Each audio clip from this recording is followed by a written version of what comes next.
Assalamu alaikum everyone. Welcome to the very first episode of the Empower Your Mind series. Thank you so much for joining us today. We are really excited to start this journey with you. A short disclaimer, this webinar is being recorded till before the final question and answer session, but your names and comments will remain hidden. Thank you. So about this series, ये design की गई है to help people understand their mental health, build their everyday coping skills, and learn practical tools that actually work. And yes, all sessions will be completely free. The topic for today's session is understanding mental health basics. And our speaker for today is Ma'am Aisha Sohail. She has more than 8 years of experience in the field of psychology. She has helped young people navigate emotional challenges with evidence-based and practical guidance.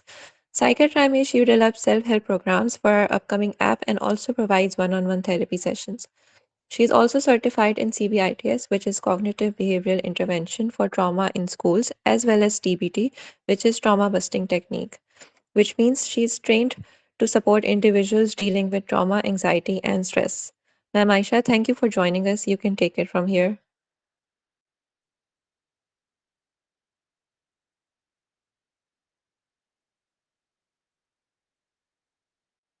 Your mic is mute. Okay, thank you, Noor. Thank you, everyone. Assalamu alaikum. I hope you are all well. I want to welcome you to this webinar today, where we will be exploring the essentials of mental health, understanding the impact of stigma, and look closely at how sleep, nutrition, and exercise shape our emotional well-being. ये वो सारे elements हैं जिन पर आज हम बात करेंगे इस वेबिनार में और by the end of this webinar there is a small treat for you guys हम डीप ब्रीदिंग की एक्सरसाइज करेंगे where you learn to do it, how to do it, because deep breathing seems to be very simple exercise, but how psychologists recommend it, we will learn it today. Deep breathing एक simple और powerful technique है that calms the nervous system and reduces stress and help bring the clarity back into the moment. So coming back to the topic, before we begin, I want to ask you, anyone can answer, कि जब आप mental health के बारे में सुनते हैं, this word pop up, what comes in your mind at first when you hear this word mental health?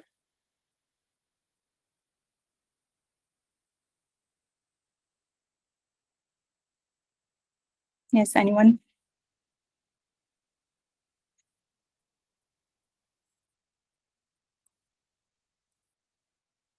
Okay, it seems nothing comes in your mind. Huh? Okay. Let's start then that how mental health has been okay. That's nice. Let's see that how World Health Organization actually describe it. Okay, so mental health को जो world health organisation है वो 3 aspects पे define करता है. एक है आपकी physical wellbeing. Okay, it's not just your mental well-being, but your physical well-being also. Mental wellbeing तो है ही है, और सोशल वेलबींग कि आप सोशली कितना अच्छा इंटरेक्ट कर रहे हो अपने इर्द गिर्द के लोगों के साथ. So physical, mental and social wellbeing basically comprised of your mental health overall. और अगर हम मेंटल हेल्थ कंडीशंस की बात करें, उसकी प्रेवलेंस की बात करें, तो surprisingly 1 in 5 people experience mental health condition, जो कि बहुत अलार्मिंग नंबर है और काफ़ी बिग वॉल्यूम है उन लोगों के लिए जो कि मेंटल हेल्थ कंडीशंस एक्सपीरियंस करते हैं. और हम लोग ये सब मतलब ओवरऑल जनरली ये एक परसेप्शन है कि मेंटल हेल्थ कंडीशंस बहुत रेयर हैं, बट ऐसा नहीं. 1 in 5 people experience mental health condition. अब मेंटल हेल्थ को एक बड़े पर्सपेक्टिव पे जब हमें समझना है, तो उसमें जो बेसिक एक चीज है वो ये है कि ये जरूरी क्यों है.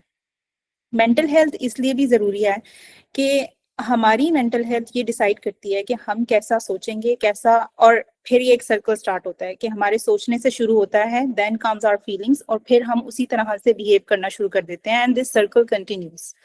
सो इसका मतलब है कि ये हमारी जो मेंटल हेल्थ है ये बेसिकली कैपेसिटी बिल्डअप करती है कि हम रोजमर्रा का जो स्ट्रेस है उसको कैसे कोप करेंगे, अपने चैलेंजेस को कैसे मैनेज करेंगे, हेल्दी रिलेशनशिप्स को कैसे लेकर चलेंगे, और अगर कोई भी हमारे पास एडवर्सिटी या सेटबैक्स आते हैं तो हमने उनमें रिकवर कैसे होना है. So all these things basically decided by our mental health. जैसे फिजिकल हेल्थ में होता है कि अगर आप फिजिकली बाउंड हो तो आप कोई भी फिजिकल एक्टिविटी नहीं कर सकते हो, तो इसी तरह if you are having mental health challenge तो आप ये सारे जो आपके टास्क हैं you will not be able to do those task. फिर मेंटल हेल्थ कि ये भी एक बहुत बड़ी परसेप्शन है कि ये सिर्फ एक स्टेज ऑफ लाइफ के लिए जरूरी है, जबकि ऐसा नहीं है. चाहे इट्स योर चाइल्डहुड और एडोलेसेंस और एडल्टहुड, किसी भी स्टेज ऑफ लाइफ में मेंटल हेल्थ इक्वली इम्पॉर्टेंट है.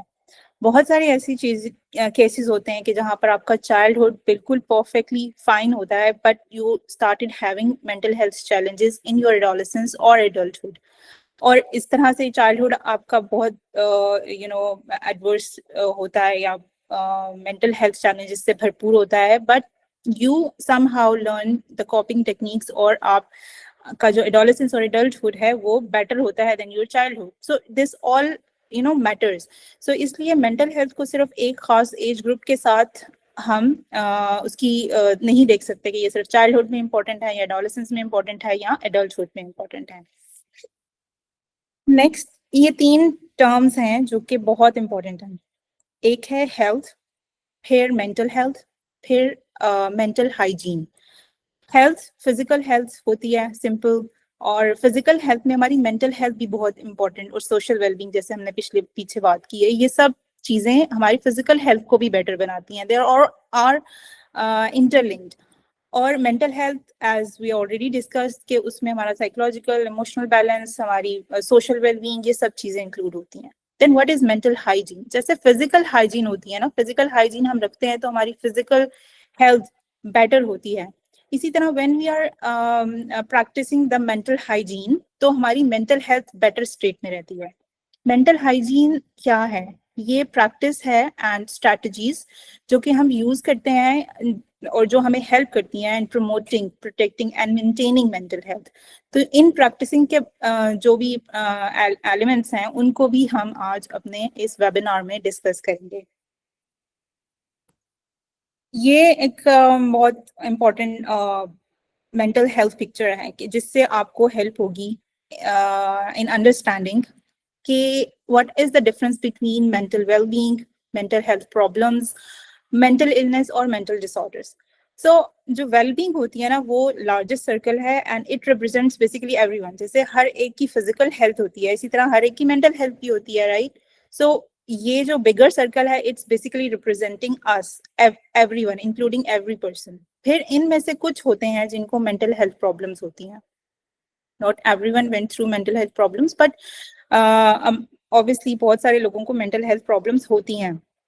वी कैन नॉट से कि डेली स्ट्रेसर्स जो होते हैं ना ये मेंटल हेल्थ प्रॉब्लम्स हैं. मेंटल हेल्थ प्रॉब्लम्स जब वो होती हैं जिनको we are unable to cope with them, ठीक है, और वो छोटी प्रॉब्लम्स भी होती हैं definitely, but still they did not meet the criteria of disorder और इलनेस, ठीक है. उनको हम किसी भी जगह पे डायग्नोज नहीं कर सकते हैं but still they are the problem. तो वो मेंटल हेल्थ प्रॉब्लम्स हैं. अब वही मेंटल हेल्थ प्रॉब्लम में से एक स्मॉलर सर्कल निकल के मेंटल इलनेसेस बनाता है जिसको प्रोफेशनल्स डायग्नोज करते हैं कि ये डिप्रेशन है, एंजाइटी है या कोई भी मेंटल हेल्थ डिसऑर्डर है. अब what is the difference between illness and disorder? उसी मेंटल इलनेस में से बहुत सारे लोग होते हैं जिनकी डेली फंक्शनिंग डिस्टर्ब नहीं होती है, ओके, लेकिन बहुत सारे ऐसे लोग होते हैं जिनकी फिर डेली फंक्शनिंग का उनका डिसऑर्डर इस हद तक बढ़ जाता है या उनकी जो कंडीशन है वो इस हद तक वर्सन हो जाती है कि उनकी जो डेली फंक्शनिंग है इट स्टार्ट इफेक्टिंग. तो उसमें क्या होता है कि वो मेंटल डिसऑर्डर में चले जाते हैं. This they are having mental disorder जिसमें उनकी डेली फंक्शनिंग जो है वो इफेक्ट हो रही है. और क्योंकि हमारे इर्द गिर्द बहुत सारे ऐसे लोग होते हैं they are living with severe depression या severe anxiety but they are going on the job, they are continuing their duties. जो भी अगर if mothers हैं तो वो अपना काम कर रही हैं, fathers हैं वो अपनी job पे जा रहे हैं, उनकी daily functioning effect नहीं हो रही है. So this is the basic difference between disorder and illness. So इसके बाद अब हमें ये देखना है कि okay where we stand if you are having और वी थिंक कि हमें भी कोई प्रॉब्लम है तो हम कौन से वाले सर्कल में आते हैं. और इसको समझने के लिए वी शुड नो कि वार्निंग साइंस क्या है मेंटल इलनेस के। बहुत बेसिक हैं। एक तो ये कि डिफिकल्टी होती है कंसंट्रेटिंग और स्टेइंग फोकस। आपका जब भी फोकस ना हो रहा हो, it means that you are having some mental not illness but you are having some mental problem, ठीक है। और डिस्ट्रैक्ट आप बहुत ज्यादा होने लग गए हो, मोर देन बिफोर। और एक्सेसिव और परसिस्टेंट वरी है। एक होती है डेली बेसिस के टास्क का हमें प्रेशर होता है, हमें प्रॉब्लम होती है कि ओके एक टास्क है, उसको करने के लिए हमें थोड़ी देर के लिए स्ट्रेस है, but when we are done with the task stress goes away. But जब कोई भी परसिस्टेंट वरी आपको रहे और कोई विजिबल टास्क भी नहीं है, वो कोई विजिबल प्रॉब्लम भी नहीं है, but worry is there, then it means के कोई प्रॉब्लम है। then trouble making decisions when you are in persistent worry, तो आपका जो सबसे पहला टूल आपसे जाता है वो है डिसीजन मेकिंग एबिलिटी। इसमें आपको प्रॉब्लम आती है। then reduced interest in daily activities, again a big sign कि जब आप mental health problem में हो, it means कि आप कोई भी ऐसी एक्टिविटी जिसको पहले बहुत ज्यादा enjoy कर रहे थे, you suddenly drop any interest in it।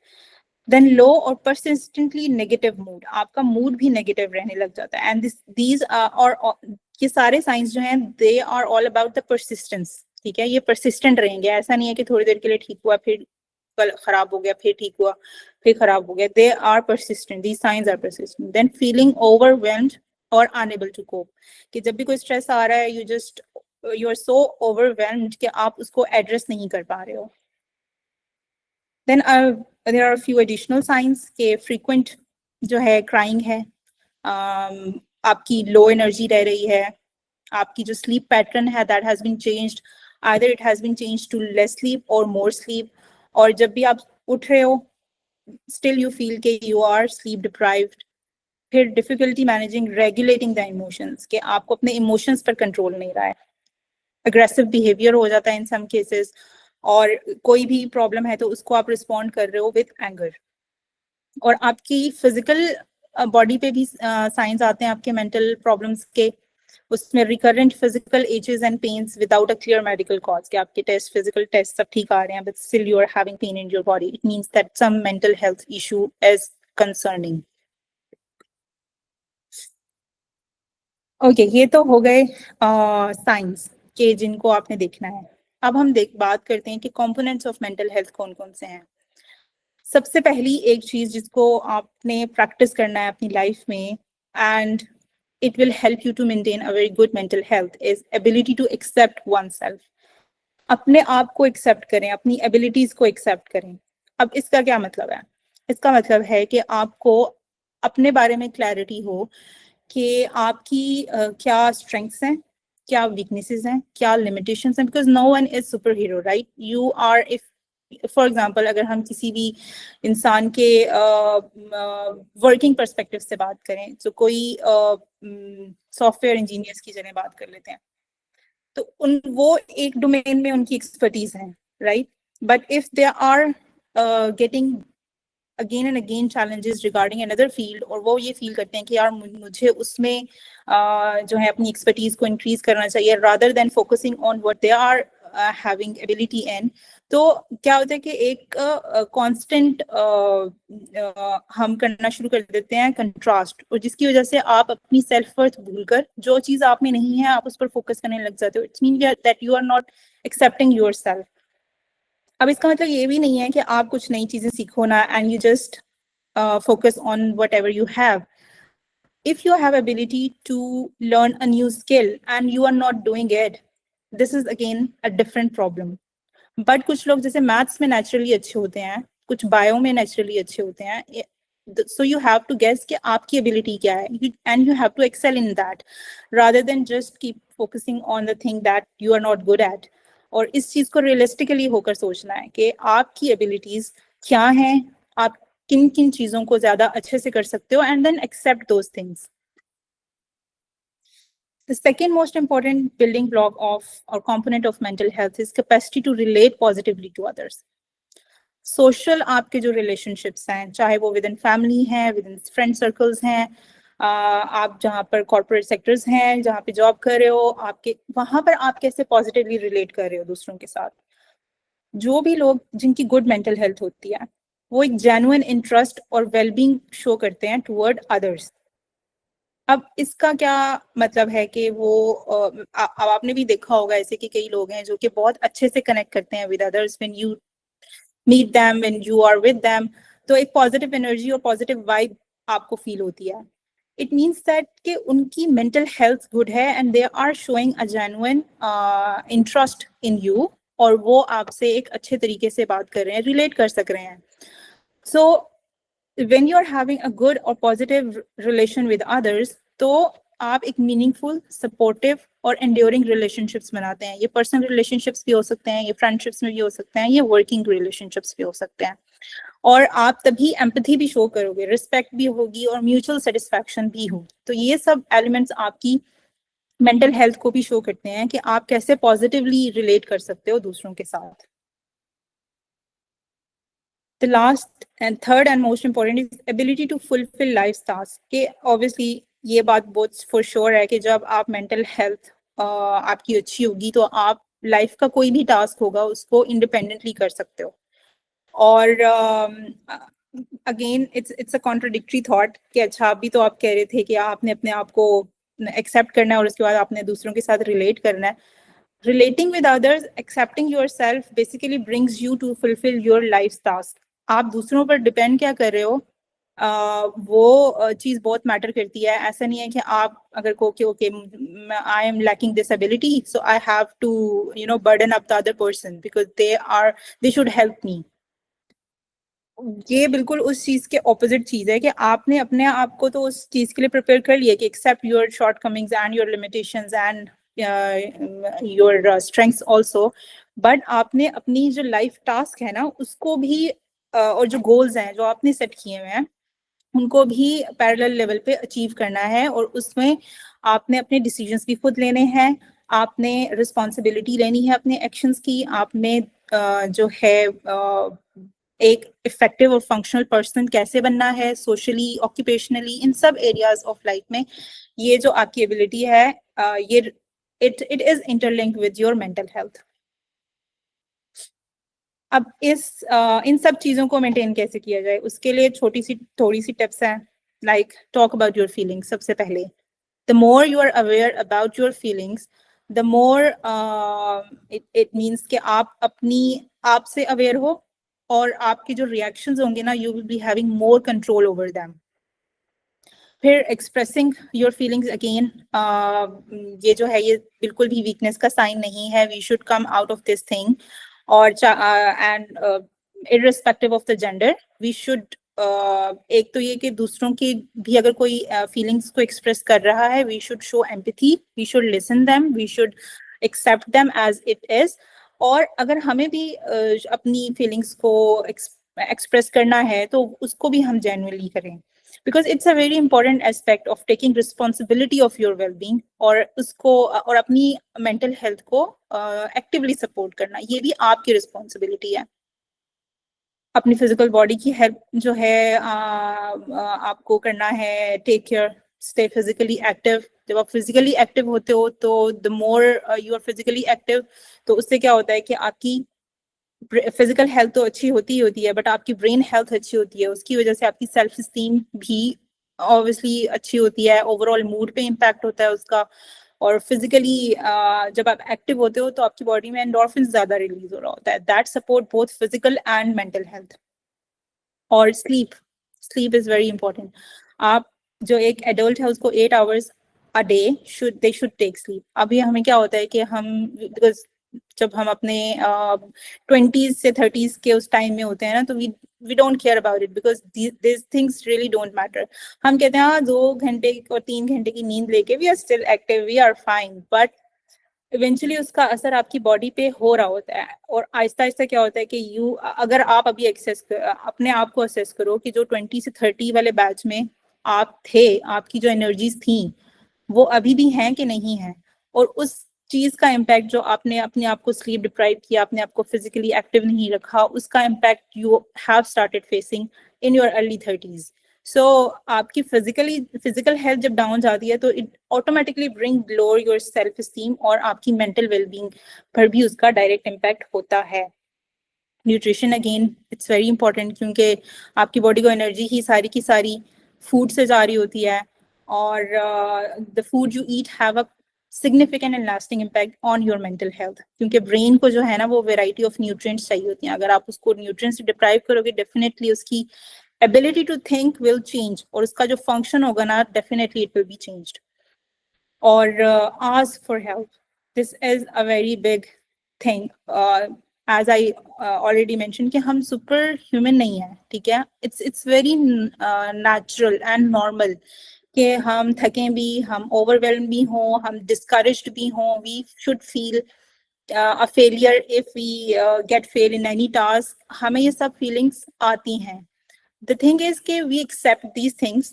We said कि okay, yes, we get fail this time, but next क्या करना है? Okay, हम क्या होता है कि जब आप एक सिचुएशन में होते हो जिसमें you face some failure, तो we just stop thinking next step. हम कहते हैं कि ओफ, मतलब हम बिल्कुल उसमें इंडल्ज हो जाते हैं। वी फील सो ओवरवेल्म्ड कि हम बिल्कुल उसमें स्टक हो जाते हैं। अब उसमें गलती क्या करते हैं, this is also very very natural. हम उसमें we don't ask for help.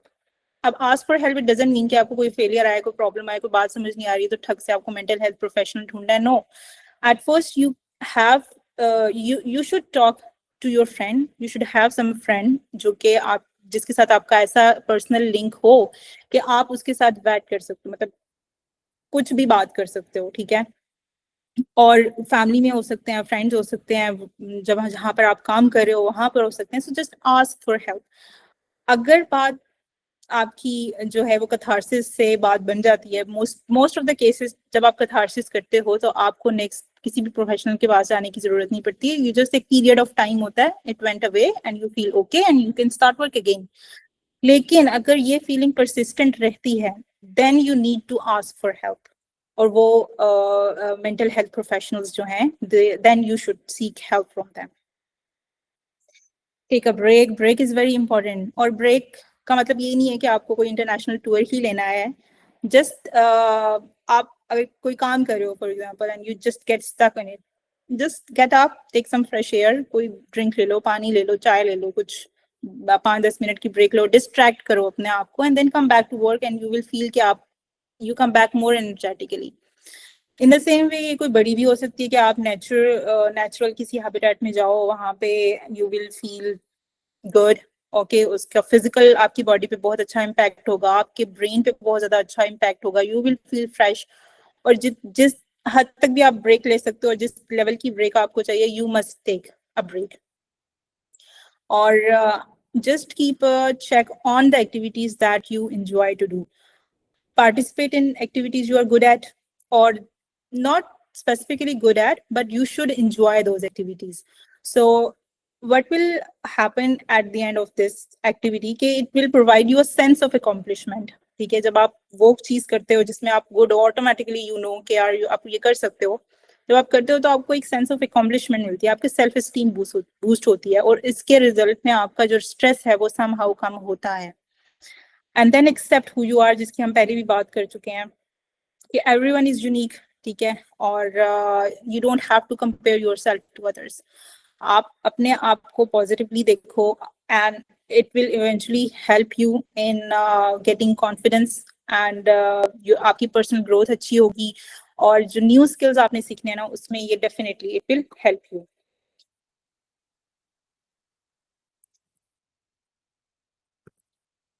Okay, और फिर इसमें और भी बहुत सारी चीजें आ जाती हैं कि आपने न्यू सेट ऑफ स्किल्स आप सीख सकते हो कि आपने स्ट्रेस को कैसे कम करना है। आपने जिसकी आज एक एक्सरसाइज हम करेंगे भी, it will really help you, क्योंकि डीप ब्रीदिंग को हम समझते हैं कि ये एक सिंपल सी एक्सरसाइज है, but it's a skill. Okay, और if you have this skill तो छोटे मोटे जो स्ट्रेसेस आते हैं आप उनको इजीली कोप कर सकते हो।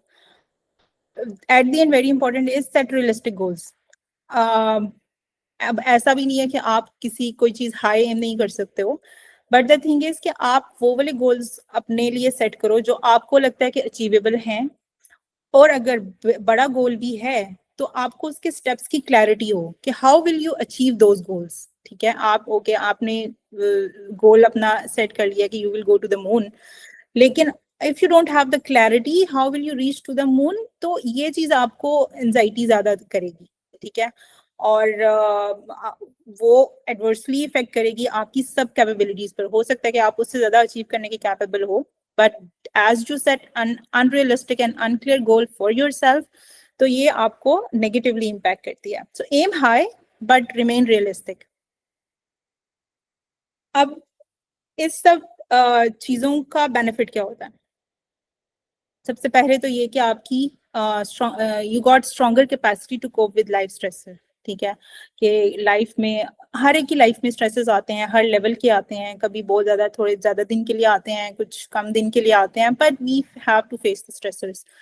तो जब आपकी एक बैलेंस मेंटल हेल्थ होगी तो you are better able to cope with these stressors. फिर more positive and stable self image आपका होगा, healthier and more fulfilling relationships, improved focus, performance and productivity, और overall जो high quality of life और well-being है वो आपकी होगी। अब मेंटल हेल्थ अवेयरनेस क्यों जरूरी है? बिकॉज आपकी जो साइकोलॉजिकल वेलबींग है ना, वो ऑब्वियसली जिसकी हम पहले भी बात कर रहे हैं कि वो वाइटल कंपोनेंट है एक ओवरऑल हेल्थ और प्रोडक्टिविटी का, हैप्पीनेस का, रेजिलियंस का। सो जब आप इस अपनी मेंटल हेल्थ से अवेयर होते हो ना, तो इसका मतलब है कि आप एक पॉजिटिव जो है इंसान वो अपनी सोसाइटी को दे रहे हो। लेकिन जब मेंटल हेल्थ अवेयरनेस की बात आती है तो उसमें सबसे बड़ा चैलेंज स्टिग्मा का होता है। अब स्टिग्मा भी 3 लेवल्स पर होता है, एक है पब्लिक, एक सिस्टमैटिक, एक सेल्फ। पब्लिक में होता है कि डिस्क्रिमिनेशन होती है एंड डिवैल्यूएशन बाय अदर्स, कि लोग ही आपस में एक दूसरे को जज कर रहे हैं, डिस्क्रिमिनेट कर रहे हैं, डीवैल्यू कर रहे हैं उनकी थॉट्स को, उनके वर्ड्स को, उनकी फीलिंग्स को। सिस्टमैटिक जब है कि आपके पास कोई ऐसा सेल्फ केयर सिस्टम नहीं है जिसके थ्रू आप, if you are having mental health issues, तो आप यू कैन सीक हेल्प। तो ये मतलब आप कह लो कि हुकूमती लेवल पर ये चीज आ जाती है कि इस चीज को एड्रेस नहीं किया गया। तो और फिर तीसरा सेल्फ, कि जब आप अपने मुआशरे में इंटरनलाइजेशन इतनी ज्यादा स्टिग्मा देखते हो अपनी लाइफ में, अपने इर्द गिर्द अपने लोगों में, तो आप इस चीज को इंटरनलाइज कर लेते हो, आप इसको एक्सेप्ट कर लेते हो and you start practising it. ठीक है, तो नेगेटिव स्टीरियोटाइप्स आप खुद ही एक्सेप्ट कर लेते हो। So this is the physical picture कि कैसे mental health stigma it looks like. और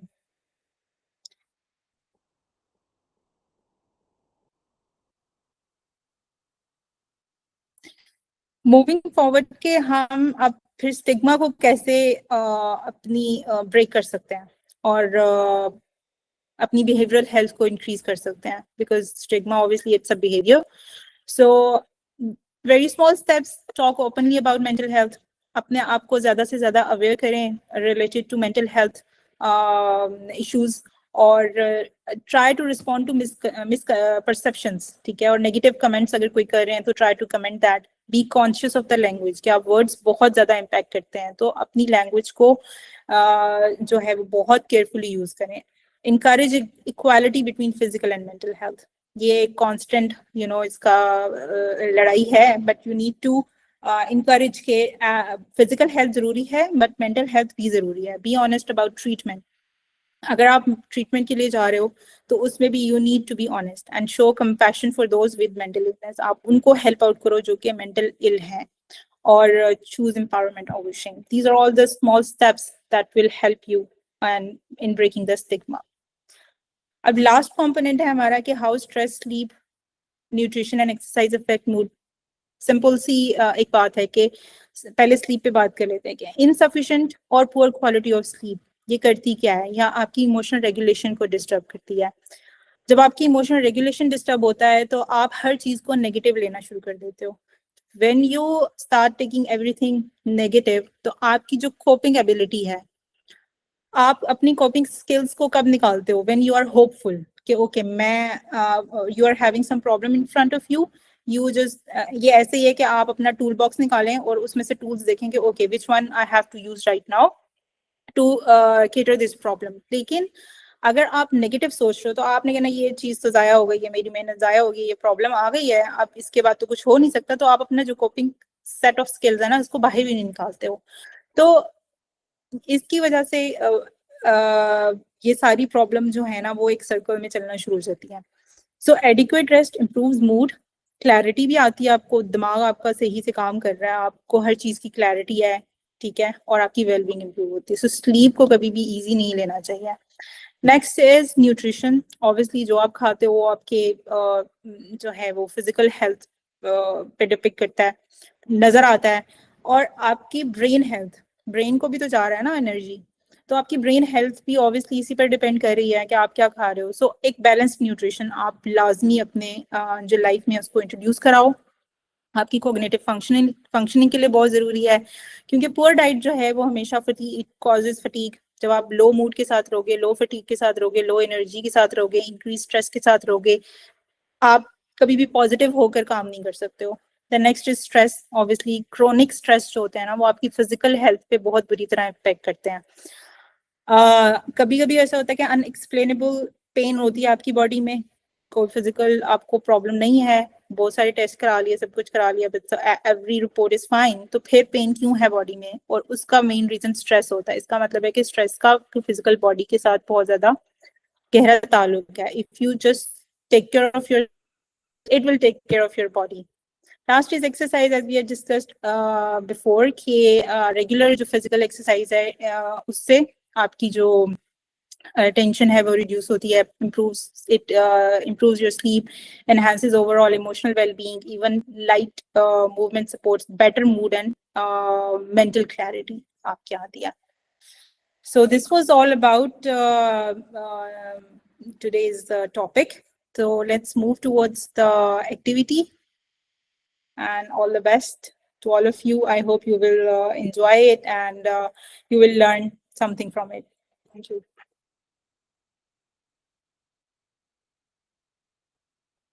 सांस की ये मशक आप लेटकर या बैठकर कर सकते हैं। अगर आप ये मशक लेटकर करना चाहें तो किसी आरामदेह जगह पर लेटें।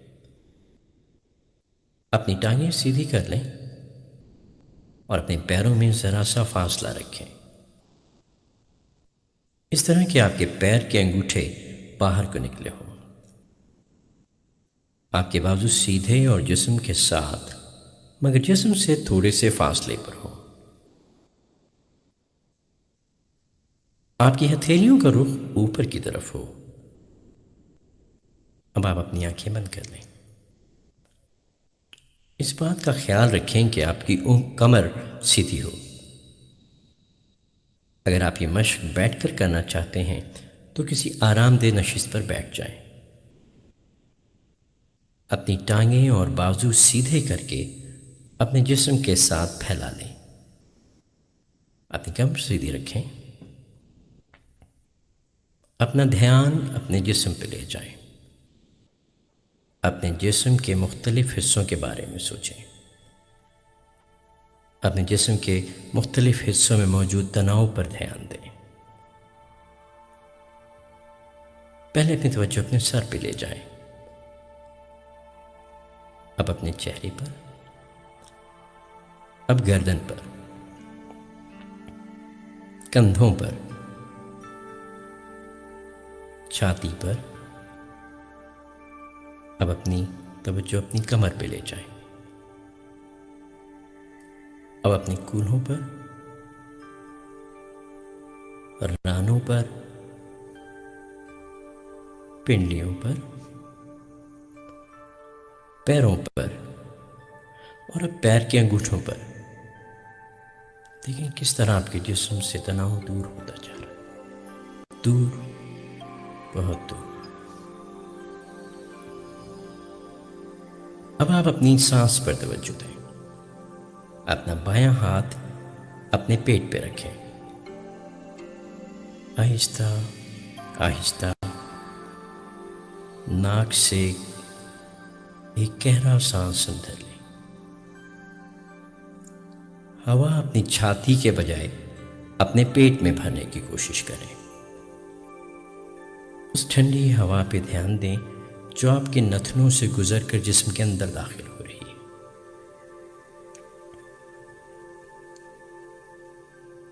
इस बात पे गौर करें कि किस तरह आपका हाथ आपके पेट में हवा के अंदर दाखिल होने से ऊपर को उठता है।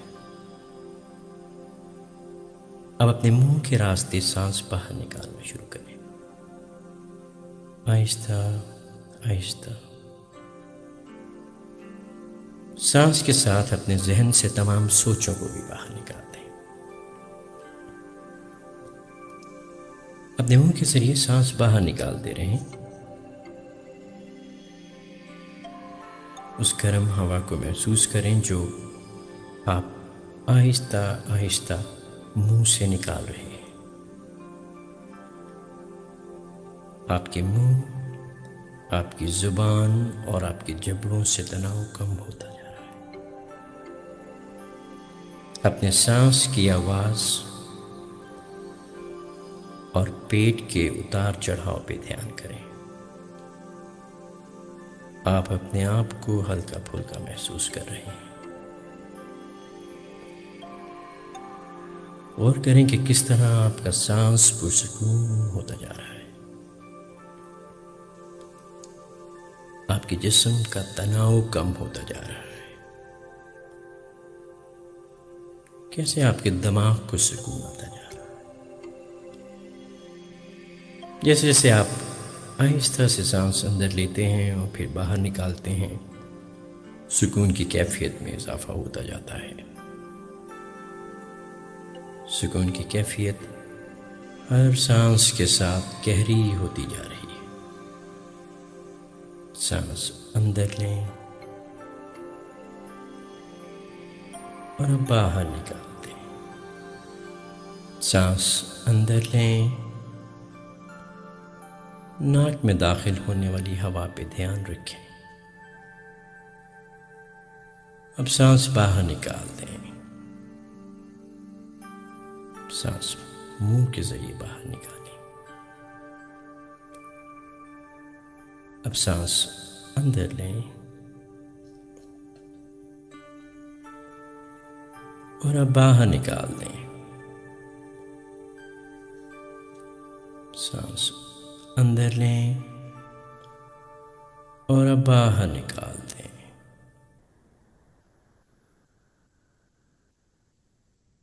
सांस अंदर लें।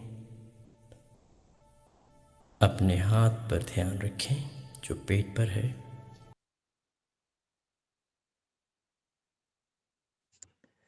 Thank you so much for that insightful session.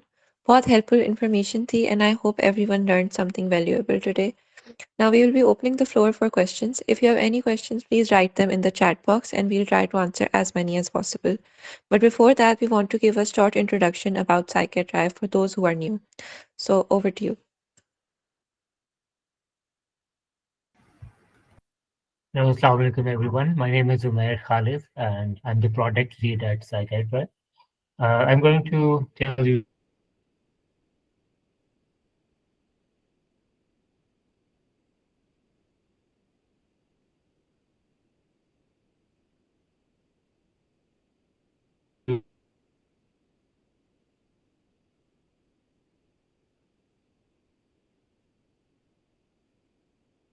what we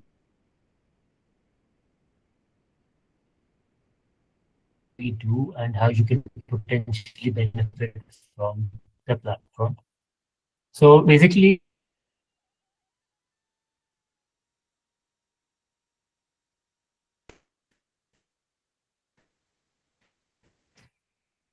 hi, am I audible? Yes, it's better now. All right, I'm sorry about that.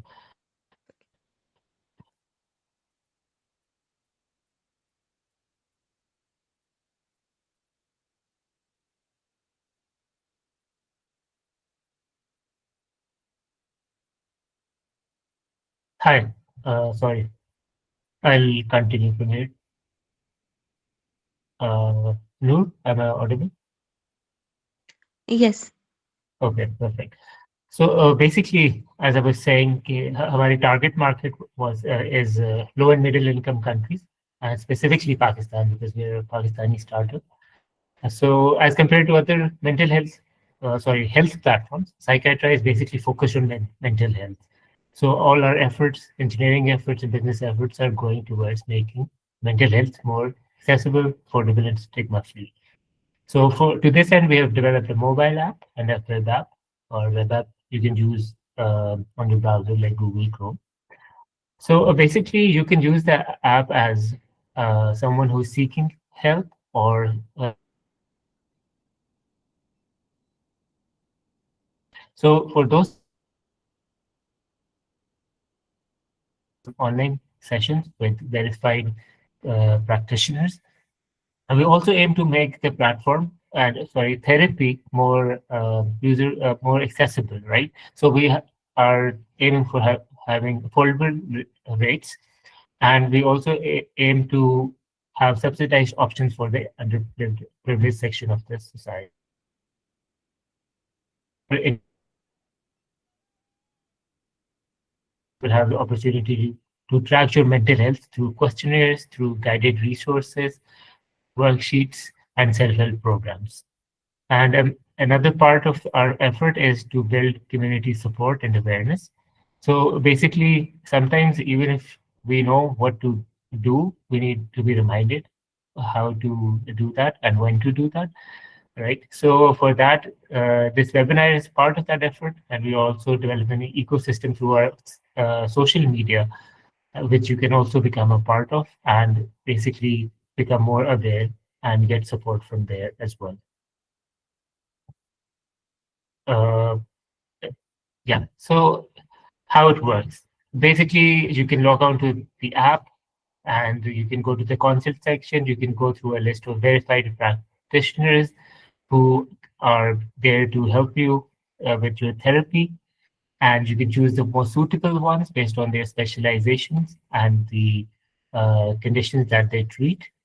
And you can then choose the preferred slot as suitable for you. And then at the time of the session, you can just log in and have the session with your practitioner. So why Psychiatry?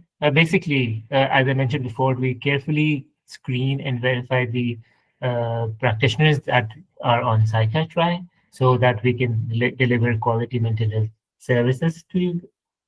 Secondly, we really care about so it's basically incorporated in our technology and also in our business practices.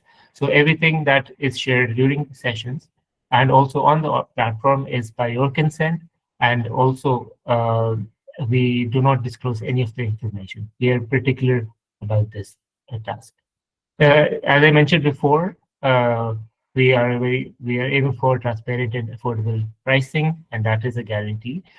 And lastly, because we're an online platform, you can access the app from anywhere, anywhere on any device.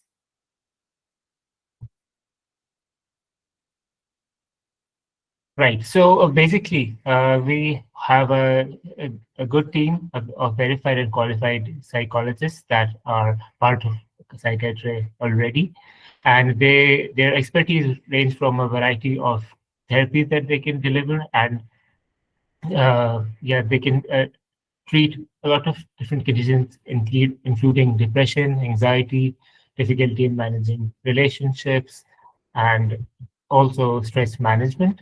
So you can go through a list of their expertise on Psychiatry. Right, as I said before, that this platform is also for those people who aim to deliver therapies, that are the practitioners basically. So what do they get? They basically get the ability to have flexible timings, flexible slots, and online practice. And also they have the in-app, the option of having in-app video consultations. And why that is useful is because they can use the built-in tools that we have on our website and mobile apps that can be pretty useful during therapy sessions. जिसमें clinical notes आ जाते हैं, trial notes आ जाते हैं, and you can have questionnaires with history and analytics. Also, self-help programs are on their way to the platform, which can also be assigned to the clients. And of course, you become a part of this ecosystem of ours, where we are basically helping improve the mental health of our society.